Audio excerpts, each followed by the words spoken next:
اللہ کے حق کے فوراً بعد والدین کے حق کا ذکر ہے۔ سورہ بقرہ کی آیت نمبر 83 اس میں بھی اللہ کے حق کے بعد والدین کا۔ سورہ نساء کی آیت نمبر 36 اللہ کے ساتھ شرک مت کرو، اللہ کی بندگی میں کسی کو شریک نہ ٹھہراؤ، والدین کے ساتھ حسن سلوک۔ سورہ انعام کا 19واں رکوع توحید خداوندی کے فوراً بعد والدین کے ساتھ حسن سلوک۔ اسی طرح یہاں اور ایک مقام تو اور ہے جو ہم اپنے منتخب نصاب میں پڑھ چکے ہیں، جہاں اس طرح بریکٹ کیا ہے اللہ نے، انشکر لی ولوالدیک، کرو شکر میرا اور اپنے والدین کا۔ اس میں نوٹ کر لیجئے، چونکہ ادائے حقوق کا فلسفہ ہے، جیسا کہ میں تمہیدی جو گفتگو ہے اس میں عرض کر چکا ہوں، معاشرت کے اندر اصل شے دیکھنی ہے کہ کس کا کیا حق ہے، وہ حق ادا کیجئے۔ اس میں ظاہر بات ہے کہ سب سے بڑا حق تو انسان پر اللہ کا ہے، خالق وہ، مالک وہ، رازق وہ، اور حقیقتاً رب بھی وہی ہے، پالنے والا وہی ہے۔ البتہ پالنے میں اللہ نے ذریعہ بنایا ہے والدین کو، انسان وجود میں آتا ہے والدین کے ذریعے، یہ جو بھی نعمت وجود عطا ہوئی ہے اس میں بھی ذریعہ اور واسطہ والدین بنے۔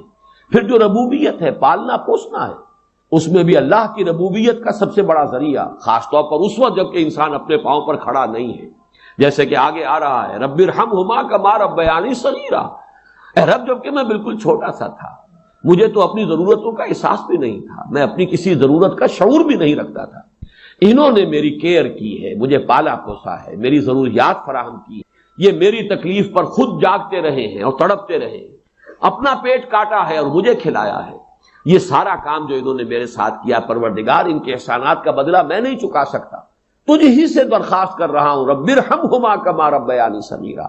تو معلوم ہوا کہ یہ در حقیقت اسلامی تمدن اور اسلامی معاشرت کا اصول ہے کہ حقوق میں اللہ کے حق کے فوراً بعد بلکہ متصلاً بعد بریکٹڈ اللہ کے حق کے ساتھ والدین کا حق ہے۔ یہاں بھی ذرا ایک فرق جو ہے وہ نوٹ کر لیں، جہاں بات آئے گی اطاعت کی، اطاعت اللہ کے بعد رسول کی ہے، والدین کی نہیں۔ والدین کی اطاعت تو مشروط ہوگی، لیکن اللہ کی اطاعت کے ساتھ بریکٹڈ اطاعت، اطیعوا اللہ واطیعوا الرسول، سورہ تغابن میں بھی ہم پڑھ چکے، فَإِن تَوَلَّيْتُمْ فَإِنَّمَا عَلَىٰ رَسُولِنَا الْبَلَاغُ الْمُبِينُ۔ اطاعت میں اللہ کے بعد فوراً اللہ کا رسول، محبت میں اللہ کے فوراً بعد اللہ کا رسول۔ قُلْ إِن كَانَ آبَاؤُكُمْ وَأَبْنَاؤُكُمْ وَإِخْوَانُكُمْ وَأَزْوَاجُكُمْ وَعَشِيرَتُكُمْ وَأَمْوَالٌ اقْتَرَفْتُمُوهَا وَتِجَارَةٌ تَخْشَوْنَ كَسَادَهَا وَمَسَاكِنُ تَرْضَوْنَهَا أَحَبَّ إِلَيْكُم مِّنَ اللَّهِ وَرَسُولِهِ وَجِهَادٍ فِي سَبِيلِهِ۔ تو گویا کہ اطاعت میں بھی اللہ کے فوراً بعد اللہ کا رسول صلی اللہ علیہ وسلم، محبت میں بھی اللہ کے فوراً بعد اللہ کا رسول صلی اللہ علیہ وسلم، لیکن ادائے حقوق، شکر، اس میں اللہ کے فوراً بعد والدین۔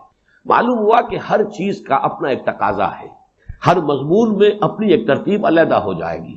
جہاں بات ارکان اسلام کی ہوگی، ارکان اسلام میں کلمہ شہادت کے فوراً بعد نماز کا ذکر آئے گا، لیکن جہاں حقیقت ایمان کا تذکرہ ہوگا، ایمان کے فوراً بعد جہاد کا ذکر آئے گا۔ ہر شے میں اپنے مضمون کے اعتبار سے ترتیب جو ہے وہ بدل جائے گی۔ تو یہاں نوٹ کیجئے وَقَضَىٰ رَبُّكَ أَلَّا تَعْبُدُوا إِلَّا إِيَّاهُ وَبِالْوَالِدَيْنِ إِحْسَانًا۔ اب یہاں خاص طور پر جو نوٹ کرنے کی بات ہے وہ یہ ہے کہ در حقیقت یہ بھی معاشرتی استحکام اور خاص طور پر خاندان کے ادارے کے استحکام کے لیے بہت بنیادی ہدایت ہے۔ میں عرض کر چکا ہوں، جب سورہ تحریم کے تمہیدی مضامین ہم بیان ہو رہے تھے، ان پر غور کر رہے تھے کہ خاندان کے ادارے کا استحکام، ایک تو مرد کی سربراہی، الرجال قوامون علی النساء، یہ ایک مثبت حکم ہے، مثبت ہدایت ہے، اس لیے کہ اگر برابر کے دو سربراہ ہو جائیں گے تو وہاں فساد ہوگا، بدنظمی۔ مرد کی قوامیت، اس کی سربراہی، اس کی حاکمیت۔ نمبر دو، والدین کے ساتھ حسن سلوک۔ یہ جو تصور آج کی دنیا میں ہو چکا ہے اور جو خاندانی نظام کی چولیں ڈھیلی ہوئی ہیں، اس کا اصل سبب یہ ہے کہ والدین بھی اولاد کو اپنی لائبلٹی سمجھتے ہیں، اور پھر اولاد بھی والدین کو اپنی لائبلٹی سمجھتے، ایسٹ نہیں سمجھتے، بلکہ یہ کہ ایک طرح کا بوجھ۔ خاص طور پر والدین بوڑھے ہو گئے، اب ان کی دیکھ بھال ہے، ان کی ضرورتیں پوری کرنی ہے، ان کے لیے ادب نہیں ہے، ان سے محبت نہیں رہی مغربی معاشرے کے اندر، اس کے خاندان کے نظام میں اس طرح اس کی چولیں جو ہے ڈھیلی ہو چکی ہیں۔ اولڈ ہاؤسز بنا دیجئے، اب وہاں پر ان کو ڈال دیجئے، اب ہمارے معمولات میں خام خواہ خلل پڑتا ہے، ہماری پرائیویسی میں خام خواہ یہ دخیل ہوتے ہیں۔ یہ جو کیفیت ہو چکی ہے در حقیقت یہ بھی گویا کہ اس معاشرے کے فساد اور اس تمدن کی جڑ کاٹ دینے والا. لہذا قرآن مجید نے، جیسا کہ میں اس سے پہلے عرض کر چکا ہوں کہ جیسے یہ ہال ہے، اس کی لمبائی، چوڑائی، اونچائی، یہ 3 ڈائمنشنز ہیں، اسی طریقے سے خاندان کے ادارے کی پہلی ڈائمنشن رشتہ ازدواج ہے، ایک مرد اور ایک عورت کے مابین. یہاں سے تو خاندان کی بنیاد پڑی. اس کے استحکام کے لیے الرجال قوامون علی النساء، مرد جو ہے قوام ہے عورتوں پر. پھر جب ان کے ہاں اولاد ہوئی، اب سیکنڈ ڈائمنشن ایڈ ہو گئی. اب والدین اور اولاد کا رشتہ ہے. یہ رشتہ مستحکم ہو.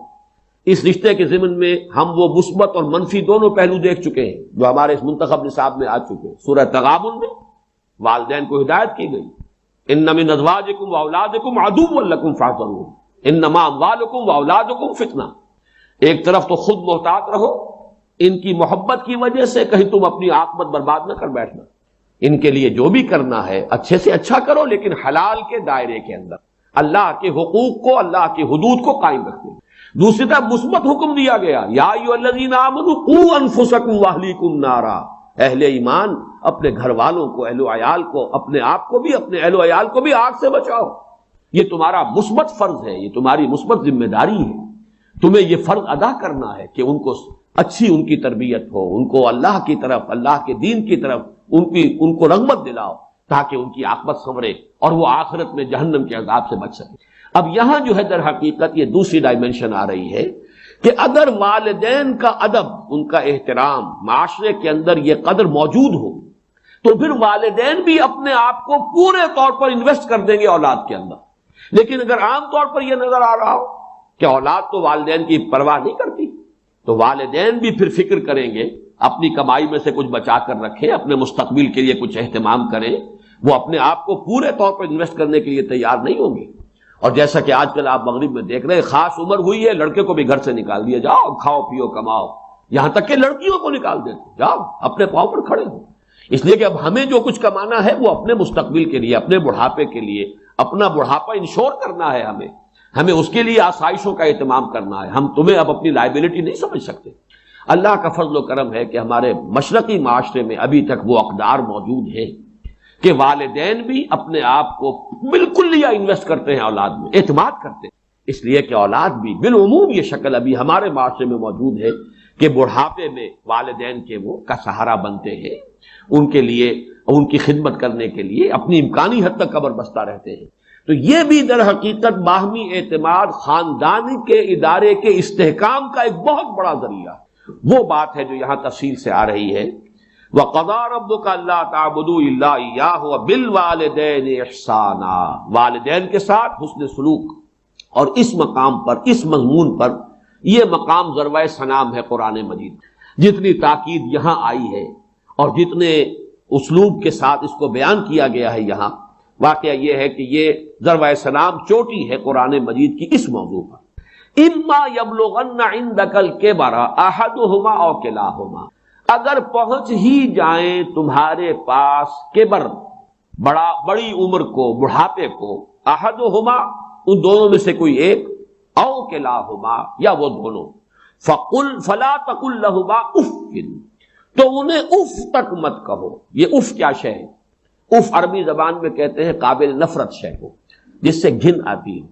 جیسے کہیں کوئی غلاظت ہے یا کہیں پر کوئی یہ ناخون تراشے گئے ہیں، وہ کہیں پڑے ہوئے ہیں، ان سے جن سے انسان کو کچھ گھن سی آتی ہے. یہ ہے لفظ، اس کا مادہ جو ہے حمزہ اور فا، اس کا مادہ یہ ہے. تو اف کہنا جو ہے در حقیقت کچھ نفرت کا، استحقار کا انداز. فلا تقل لہما اف، تو انہیں اف تک مت کہو. قرآن مجید میں یہ لفظ آیا ہے. ایک تو یہ کہ حضرت ابراہیم علیہ السلام نے کہا تھا اف لکم وما تعبدون، بڑی نفرت اور حقارت کے ساتھ اپنی قوم سے خطاب کر کے کہا تھا تمہارے لیے اور تمہارے معبودوں کے لیے تف ہے، تم پر بھی اور تمہارے معبودوں پر بھی. یعنی یہ کہ میں ان سب سے بری ہوں اور میرا ان سے کوئی کسی قسم کا کوئی تعلق نہیں. انی وجہت وجہی للذی فطر السماوات والارض حنیفا وما انا من المشرکین. اور یہی لفظ ایک مرتبہ آیا ہے سورہ احقاف کی آیت نمبر 17 میں کہ جو ناخلف اولاد ہوتی ہے وہ اپنے والدین سے جس طریقے سے مخاطب ہوتی ہے، اف لکما اتعداننی، کیا آپ ڈھکوسنے کی باتیں کر رہے ہیں، کیا مجھے بتا رہے ہیں کہ میں جب مر جاؤں گا اور مٹی ہو کر مٹی میں مل جاؤں گا پھر مجھے اٹھا لیا جائے گا؟ تو وہاں بھی لفظ اف آیا ہے. تو یہاں نوٹ کیجئے فلا تقل لہما اف، انہیں اف تک نہ کہو کسی معاملے میں، کہیں انہیں یہ احساس ہو. اس کو اصل مفہوم سمجھیے، ان کے احساسات مجروح نہ ہو جائیں، یہ ہمیں کوئی اپنے اوپر بوجھ سمجھ رہے ہیں، یا یہ کہ ہم سے کسی درجے میں کوئی نفرت کر رہے ہیں، ہمیں اب کوئی بنظر استحقار دیکھ رہے ہیں اولاد کی طرف سے. یہ طرز عمل والدین کے لیے ظاہر بات ہے کہ نہایت ان کے جذبات کو مجروح کرنے والا ہوگا. فلا تقل لهما اف ولا تنهرهما، جھڑکو مت. یہ آگے بات مزید واضح ہو جائے گی. کبھی ایسا ہوتا ہے کہ بڑی عمر کو والدین پہنچ گئے ہیں، تو جیسے خود قرآن مجید میں سورہ حج میں بیان کیا گیا ارذل العمر، ایک بڑی عمر ایسی بھی ہوتی ہے کہ وہ جس کو ارذل عمر کہا گیا ہے، اور اس میں کہ لا یعلم من بعد علم شیئا، انسان کے حافظے میں، ذہن میں، سوچ میں وہ ترقی معکوس شروع ہو جاتی ہے. بلکہ یہ کہ بچپن کی سی کچھ باتیں جو ہیں وہ عود کر آتی ہیں، لوٹ کر آ جاتی ہیں، وہی عادتیں، وہی خواہشات. اس ظاہر بات ہے کہ اس وقت والدین کی ہر بات نہیں مانی جا سکتی، ان کی کسی فرمائش کو رد بھی کر دینا پڑے گا. لیکن لا تنہرہما، جھڑکو مت. بات جو ہے وَقُلْ لَهُمَا قَوْلًا كَرِيمًا، بات کرو ان کے ساتھ نرمی کے ساتھ، ادب کے ساتھ، شائستگی کے ساتھ. کسی فرمائش کو اگر رد بھی کر دینا ہے تو جھڑکنے کے انداز میں نہیں، ڈانٹنے اور ڈپٹنے کے انداز میں نہیں. وَلَا تَنْهَرْهُمَا وَقُلْ لَهُمَا قَوْلًا كَرِيمًا، اور ان سے بات کیا کرو، گفتگو کرو، ان کے سے مخاطب ہو تو بڑے ادب کے ساتھ، نرمی کے ساتھ، شائستگی کے ساتھ، تہذیب کے ساتھ، ان کے مقام اور مرتبے کو ملحوظ رکھتے ہوئے. وَاخْفِضْ لَهُمَا جَنَاحَ الذُّلِّ مِنَ الرَّحْمَةِ. دیکھیے یہاں کتنے مختلف اسلوبوں سے بات لائی جا رہی ہے، ایک ہی بات ہے لیکن تکرار کے ساتھ، اعادے کے ساتھ اس کو لایا جا رہا ہے تاکہ اور بات واضح ہو جائے. وَاخْفِضْ لَهُمَا جَنَاحَ الذُّلِّ، اور اپنے بازوؤں کو جھکا کر رکھا کرو ان کے سامنے. جناح الذل من الرحمہ. اب ذل بھی کہتے ہیں کسی کے سامنے پست ہو جانا، کسی کے سامنے اپنے آپ کو بچھا دینا. پھر رحمت اور شفقت، یہ جو کیفیت ہے جذبات کے اندر، ان کے سامنے یہ رہو، تمہاری روش یہ ہو، تمہارا انداز یہ ہو. جیسے لفظ قنوت ہے، قانتین اور قانتات، اللہ کے فرما بردار. کھڑے ہونے میں بھی ایک انداز ہوتا ہے.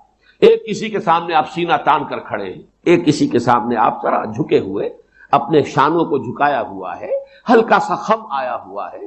یہ انداز جو ہے کھڑے ہونے کے فرق میں بھی انسان کی جو باطنی کیفیات اور احساسات ہیں ان کا پورا انعکاس ہو جاتا ہے. اسی طریقے سے وَاخْفِضْ لَهُمَا جَنَاحَ الذُّلِّ مِنَ الرَّحْمَةِ، یہی لفظ آیا ہے سورہ حجر میں حضور کے لیے، حضور سے فرمایا گیا وَاخْفِضْ جَنَاحَكَ لِلْمُؤْمِنِينَ، اے نبی آپ اہل ایمان کے حق میں شفقت اور رحمت کے ساتھ اپنے کندھوں کو، اپنے بازوؤں کو جھکا کر رکھیے.